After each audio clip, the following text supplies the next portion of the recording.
Bismillah, kita lanjutkan ngaji kita. Kita break sebentar dari postmodern. Ambil nafas ke timur. Kalau pakai bahasa timur, barat itu yang, kalau timur itu yin. Jadi kalau barat itu lebih banyak pakai otak kanan, sementara timur banyak pakai otak kiri. Oke, bismillah, kita mulai kajian kita tentang timur. Tapi pertama-tama saya ingin penjernihan istilah dulu. Kenapa kok disebut timur? Ini istilah yang agak ambigu ya. Si timur itu arah mata angin ya. Timur itu kalau di peta itu bagian kanan ya. Iya, yang atas kan utara, yang kanan timur. Kalau secara kultur, dulu waktu di filsafat Islam banyak saya singgung, timur itu adalah tempat pencerahan. Karena di timur lah matahari terbit, tenggelam di barat. Maka ada gium kalau timur itu simbol cahaya, barat simbol kegelapan.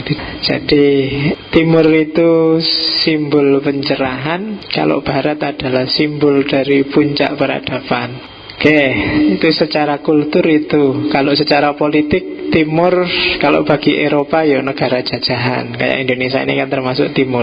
Atau Eropa sendiri juga kenal timur. Kalau di Eropa, timur itu biasanya menunjuk pada negara-negara yang cenderung komunis, negara-negara yang tergabung di Pakta Warsawa kalau dulu. Sekarang sudah nggak ada, yang dipelopori Uni Soviet dan kawan-kawan. Uni Soviet yang bisa menandingi NATO. Sekarang NATO kan nggak ada tandingannya. Kalau dulu ada Pakta Warsawa. Jadi dunia hari ini berat sebelah. Kalau pakai teorinya Hegel, maka kebenaran-kebenaran versi Pakta Warsawa, kebenaran versi komunis itu bagi kamu infonya sangat sedikit. Karena kita berat sebelah, ketemunya cuma dunia versinya NATO. NATO nggak ada tandingannya. Jadi seolah-olah hari ini yang benar itu ya dunia yang kayak gitu itu, yang lain enggak. Nah, itu secara politik. Oke, jadi timur hari ini yang kita maksud adalah pemikiran-pemikiran yang berasal dari dunia timur. Kadang-kadang timur itu disimplifikasi yo Asia dalam prakteknya. Afrika apa enggak ada, Pak? Afrika beberapa mungkin bisa masuk, misalnya peradaban-peradaban Mesir. Tapi timur itu secara aklamasi diam-diam, kalau kalian lihat filsafat timur, isinya biasanya Cina, India, Jepang, negara-negara Asia Timur. Persia ada tapi tidak banyak. Islam pasti ada. Islam itu kan juga timur, orang menyebutnya filsafat Timur Tengah, Buddhisme, India, dan yang sejenis itulah. Jadi cara berpikir khas dunia bagian timur, yang nanti beda dengan dunia bagian barat. Kalau diklasifikasi nanti kayak gini, secara umum. Tambahan terakhir itu filsafat Jawa tak tambahi dewe. Ada Taoisme, Cina, Konfusianisme, Sintoisme, legalisme, Maoisme. Itu yang mainstream Asia Timur. Tiongkok, Jepang. India ada Hinduisme, Buddhisme, Sikhisme, Jainisme. Persia kita kenal Zoroastrianisme, Manikeanisme, Mazdakisme, Zurfanisme, Bahaisme. Islam Masaiyah tidak masuk, karena Masaiyah adalah timur sih aktor-aktornya, tapi gayanya gaya barat, pengaruh Aristoteles sangat kuat. Maka kalau di Islam lebih dikenal Avicennisme. Avicennisme itu pemikirannya Ibnu Sina yang fase falsafatul masyrik, filsafat timur. Iluminasionisme Suhrawardi, transenden filosofinya Mula Sadra. Jangan lupa juga filosofi of kalam. Jangan dikira Mu'tazilah Asy'ariyah itu bayan saja. Mereka juga filsafat yang luar biasa, khas mereka. Dan yang terakhir Sufisme, Rumi, Ibnu Arabi, Al-Hallaj, dan kawan-kawan kan juga punya gagasan-gagasan filosofis yang luar biasa. Dan Jawa sebenarnya mungkin juga yang luar Jawa tidak terima, ya nanti ada filsafat Melayu misalnya, mungkin ada. Atau yang mana, boleh kamu bikin aja sendiri, semua pikiran timur bisa masuk. Wong itu kan kategorinya bukan kategori eksak 1+1=2. Oke, tuh filsafat timur ya. Jadi kurikulumnya timur itu nanti itu. Oke, ini yang jadi pertanyaan orang. Pemikiran timur itu apa layak disebut filsafat? Jangan-jangan itu cuma kepercayaan saja. Jangan-jangan itu agama dalam tanda petik. Ada Buddhisme kan, kamu ngertinya Buddhisme, Hinduisme, Sintoisme, Sikhisme itu kan agama, bukan filsafat. Seandainya ada pemikirannya pun ya datangnya belakangan. Awalnya agama. Nah, itu kan yang sering digugatkan pada filsafat timur. Kenapa bisa begitu? Sebenarnya karena banyak orang melihat filsafat pemikiran-pemikiran timur itu tidak sistematis. Kalau barat itu kan tertib. Ontologi, epistemologi, aksiologi. Pikirannya tokoh ini tentang epistemologi. Kalau tokoh ini tentang ontologi. Kalau tokoh ini selalu gitu. Barat itu tertib. Tapi kalau coba kalian baca kitab-kitab timur, itu campur aduk, tidak karu-karuan. Hanya orang luar biasa yang bisa menggali, mencermati, terus memilah-milah satu-satu. Bukalah Tao Te Ching, bukalah kitab babon-babon timur itu, isinya mesti campur. Cara mikir, cara hidup, mana etika, mana estetika, wis pokoknya campur dari siji. Dan itu yang bikin orang barat, masa kayak gini disebut filsafat? Apa iya? Itu tidak pernah dibahas secara kritis, pokoknya dipercaya begitu saja. Oke, jadi sistematikanya agak acak. Kemudian cara berpikirnya sering-sering tidak runtut, sehingga orang harus jeli, harus teliti. Jadi kenapa banyak orang ragu-ragu itu filsafat apa tidak? Karena gayanya, modenya di sisi itu. Tapi di sisi muatan, di sisi reflektif, kontemplatif, timur luar biasa. Tidak ada yang tidak bilang bahwa timur jauh lebih dalam daripada barat dalam melakukan refleksi. Barat itu kan hanya mandek di dunia empiris dan dunia rasional. Kalau timur tidak berhenti di situ. Nanti kita lihat ketika kita masuk Taoisme, ketika kita masuk Konfusianisme. Sekarang kita lihat. Ini gambaran umumnya. Yang pertama, timur secara umum episteme yang dikembangkan adalah nurani, intuisi. Beda sama barat. Kalau barat akal dan empiris. Jadi orang timur masuk lebih dalam, memahami sesuatu pakai nurani, epistemenya kebanyakan. Maka nanti hampir semua pikiran-pikirannya sangat dekat dengan dunia etika dan estetika. Yang kedua, sikap terhadap alam. Bedanya sama barat, orang barat memposisikan dirinya di atas alam semesta. Kalau orang timur, filsafat timur, itu memposisikan dirinya di tengah alam semesta. Kita bagian dari alam semesta. Kalau orang barat, kita adalah penguasa alam semesta. Kita yang mengatur alam semesta, kita yang dominan di alam semesta, itu barat. Jadi kalau di barat, berhadapan dengan alam itu logikanya I and you. Kalau orang timur, I and we. Jadi aku sama lingkungan sekelilingku itu bagian yang tidak terpisahkan. Tapi kalau barat, lingkungan sekelilingku itu objek dan aku subjek. Cara berpikirnya subjek objek. Itu sikapnya terhadap alam. Yang ketiga, karena memposisikan diri di tengah alam semesta, maka cita-cita hidupnya orang timur itu harmonis, tenang, tentrem. Beda sama barat. Jadi puncak kebahagiaan orang timur itu kalau sudah batinnya tentram, tenang, dan nggak usah nyari perkara lagi. Kalau barat kan nggak. Puncak kebahagiaan kalau progres, semakin maju, semakin maju, semakin maju. Itu bedanya. Terus Status manusia. Manusia adalah sosok individu di tengah masyarakat. Secara umum orang timur itu melihat tenangnya individu itu berdasarkan tenangnya lingkungan sosial, lingkungan biotik abiotiknya. Dan lingkungan biotik abiotik itu akan tenang ya kalau dirinya sendiri juga tenang. Jadi ini ada hubungan sirkuler timbal balik antara manusia dan sekelilingnya. Dia harus memperbaiki dirinya sendiri, karena dengan dirinya sendiri baik, ya otomatis lingkungan juga baik. Karena nanti setiap orang memperbaiki kan semuanya jadi apik. Itu gaya timur sudah. Seolah-olah individual tapi sebenarnya untuk kepentingan sosial. Beda dengan individualitasnya barat. Kalau barat individual dan kebebasan untuk kepentingannya sendiri-sendiri dalam konteks karena dia orientasinya kemajuan, maka konteksnya biar semakin maju apa? Ya berlomba pinter-pinteran, berlomba suge-sugenan, berlomba jaya-jayanan. Itu kan gaya barat.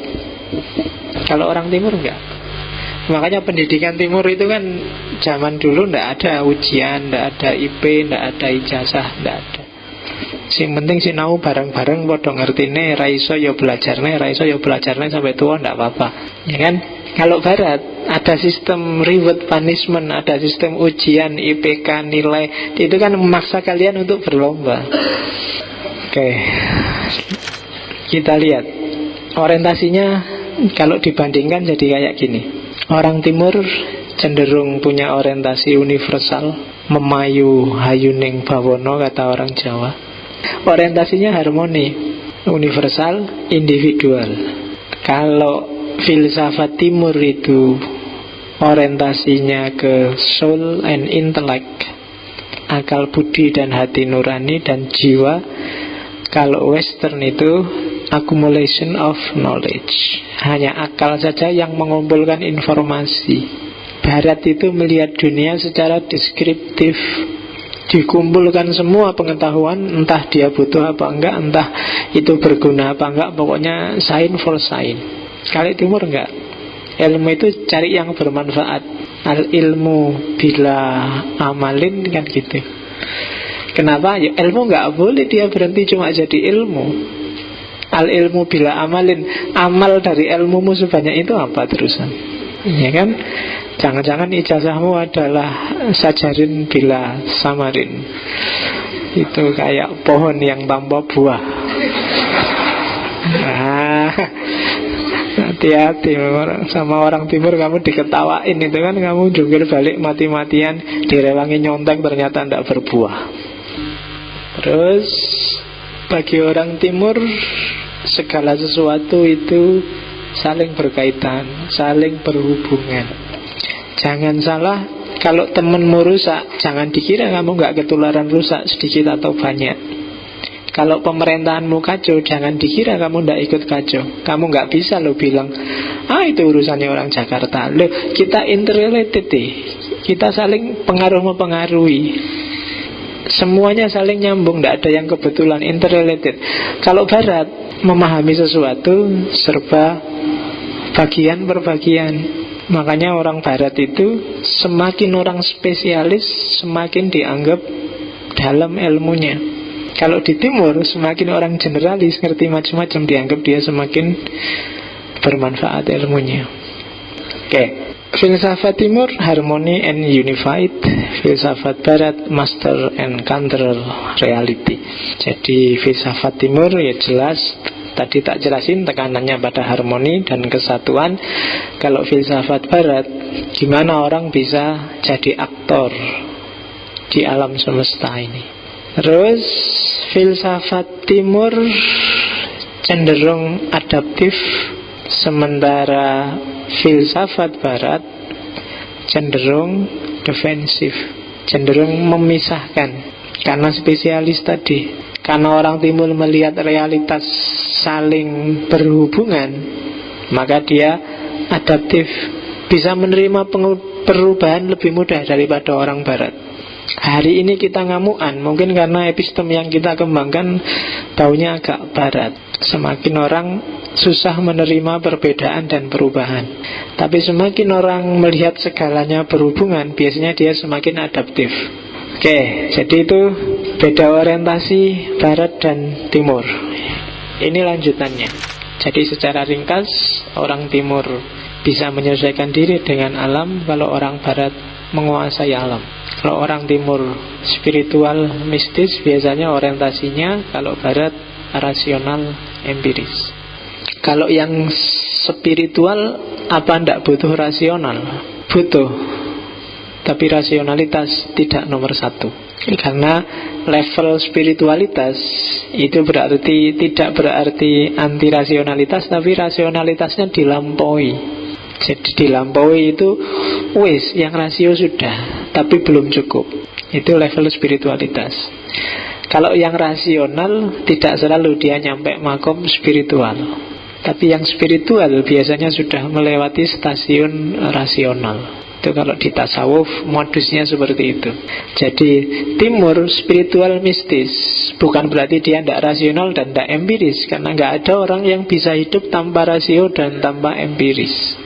Empiris itu kan dunia nyata, kasus nyata tiap hari yang kita hadapi, makan, minum, tidur, itu kan dunia empiris, pengalaman. Nggak ada orang yang tidak empiris, dan nggak ada orang yang tidak pakai akalnya. Setiap orang pasti rasional empiris. Tapi di timur, rasio dan empiris tidak nomor satu. Kebalikannya dengan dunia barat. Dengan rasio dan empiris orang bisa maju, tapi tidak akan bisa mencapai puncak kemanusiaan. Puncak identitasmu sebagai manusia ada di wilayah spiritual. Itu beda timur dan barat. Karena spiritual empiris, maka mentalitas timur itu emosional intuitif, batin lebih penting. Sementara yang barat rasional analitik, lahir lebih penting. Ya, struktur lahir itu kan struktur rasional yang harus dianalisis. Sementara struktur batin itu harus dirasakan langsung. Yang tidak menghayati langsung tidak akan ngerti. Makanya di Jawa ada gium, ilmu iku kelakone kanthi laku. Kalau kamu nggak ada lakunya, kamu belum punya ilmu sebenarnya. Ilmumu masih berjarak. Tapi kalau di barat ya ilmu itu deskriptif. Yang berjarak itulah yang ilmu. Tidak apa-apa, katanya orang barat. Tapi di timur nggak ada gunanya kamu ngaku punya ilmu tapi tidak jalan. Oke, orang timur orientasinya ketentraman, orang barat dinamika, perkembangan. Orang timur itu total dan puitis, kalau orang barat itu parsial dan deskriptif. Nah, sekarang tinggal dicek, kamu tipe orang yang total dan puitis apa yang parsial dan deskriptif. Ya kelihatan lah, mungkin postinganmu akan kelihatan kamu itu orangnya deskriptif apa puitis. Puitis itu kamu ngomong dengan 1-2 kata, orang bisa menafsirkannya jutaan kata. Itu puitis. Tapi kalau deskriptif itu kamu ngomong banyak, orang memahaminya 1 kalimat. Rinduku padamu setinggi langit. Nah itu wong mikir dibayangin, wah setinggi langit itu berarti panjang, cuma 1 kalimat. Tapi kalau deskriptif kamu ngomong jutaan kalimat, orang memahaminya 1 kalimat. Maka kitab-kitab Jawa itu tipis-tipis, tapi tafsirnya bisa tebal. Kitab-kitab timur juga begitu. Kitab-kitab babonnya Konfusianisme, Tao, Shinto itu kecil-kecil, tapi tafsirnya bisa jutaan. Oke, jadi orientasinya tadi, jadi antara timur dan barat. Maka ringkasnya, timur dan barat punya beda prinsip. Timur individualis, kalau barat kebalik, barat individualis parsial, kalau timur kolektivis. Barat fragmentaris, timur holistik. Barat konflik, timur harmoni. Kenapa barat itu konflik? Karena orang harus maju. Maju itu kan berarti kondisi kamu berubah dari sekarang. lebih baik, meskipun berubahnya secara ideal kan begitu. Nah, untuk berubah kan harus ada gesekan, harus ada masalah. Jadi konflik, terus ada solusi, terus maju kan. Tesis, antitesis, akan ada sintesis. Sintesis ini akan jadi tesis, ada antitesis baru jadi sintesis. Itu kan cara berpikir dialektis. Sebenarnya itu cara berpikir konfliktual. Makanya Marx dan kawan-kawan cara berpikirnya disebut paradigma konflik sosial. Kalau tidak ada konflik, ya kalian tidak akan maju. Untuk bisa maju harus ada konflik. Jadi jangan anti konflik. Kalau kamu anti konflik, ya tidak maju-maju. Dan ini western style. Ya dalam kondisi tertentu kita kan butuh yang kayak gini. Ini saya bilang tadi, ini yang dimensi kerasnya hidup. Kalau di timur yin, di titik tertentu kita memang harus harmoni. Kalau hidup itu chaos terus, kacau terus, gak ada tentremnya, ya susah. Harus ada level di mana kita mapan, tenang, harmonis. Dan di titik tertentu kita harus siap juga berubah. Maka siap dengan konflik. Oke. Ya, jadi konflik and harmony, fragmentary and holistic, cara berpikir pedal-pedal, pisah-pisah, melihat sesuatu tidak dalam kaitannya dengan yang lain. Kebalikannya kalau orang timur, holistik, melihat sesuatu secara utuh, semua bagian adalah komponen dari satu sistem besar. Itu cara berpikir holistik. Oke, semoga sudah terkondisikan masuk dunia timur. Minggu depan kita akan ketemu aliran pertama, Taoisme. Ada apa dengan Tao di Cina? Kita ketemu minggu depan. Wallahul muwaffiq, wallahu a'lam bissawab. Wassalamualaikum warahmatullahi wabarakatuh.